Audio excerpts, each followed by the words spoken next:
क्या आप जानते हैं महादेव के गले में लिपटे नागराज वासुकी का रंग काला क्यों है? इसके पीछे छिपा है एक महान त्याग। हलाहल विष पीने के बाद महादेव का शरीर आग की तरह जलने लगा। तब नागराज वासुकी ने महादेव के शरीर की उस भयंकर गर्मी को खुद पर ले लिया ताकि उनके प्रभु को शीतलता मिल सके। वासुकी के इसी निस्वार्थ प्रेम को देखकर महादेव ने उन्हें वरदान दिया कि वे सदैव उनके गले में निवास करेंगे। महादेव के इस सच्चे भक्त के लिए एक लाइक तो बनता है। हर हर महादेव कमेंट कर। क्या 2013 की केदारनाथ तबाही में साक्षात नागराज ने मंदिर की रक्षा की थी? चश्मदीदों का ये दावा आपको चौंका देगा। जब सैलाब सब कुछ बहा ले जा रहा था तब मंदिर के पीछे एक विशालकाय काला सांप देखा गया। कहते हैं उस दिव्य नाग ने पानी की प्रचंड लहरों के बीच एक दीवार की तरह खड़े होकर धारा को 2 हिस्सों में बांट दिया। लोग इसे भीमशिला के साथ साथ महादेव का चमत्कार मानते हैं। उस नाग ने न केवल मंदिर को बचाया बल्कि हजारों भक्तों की जान भी बचाई और फिर अचानक गायब हो गया। अगर आप भी महादेव के भक्त हैं तो कमेंट में हर हर महादेव लिखिए और सब्सक्राइब करें। पूरी दुनिया में आपने हनुमान जी की मूर्तियां खड़ी देखी होंगी, लेकिन प्रयागराज में एक ऐसा मंदिर है जहां हनुमान जी लेटे हुए विराजमान हैं।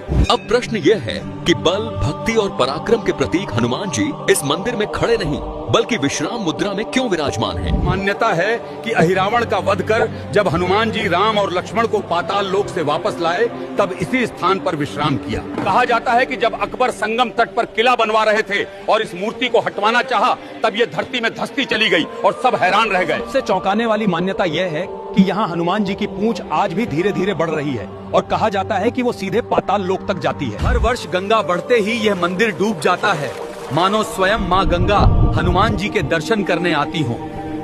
इसीलिए श्रद्धालु मानते हैं कि यह केवल मंदिर नहीं, स्वयं हनुमान जी की जीवित उपस्थिति है जहां हर रहस्य आज भी सांस ले रहा है। पर इस मंदिर का रहस्य सिर्फ कथाओं तक सीमित नहीं।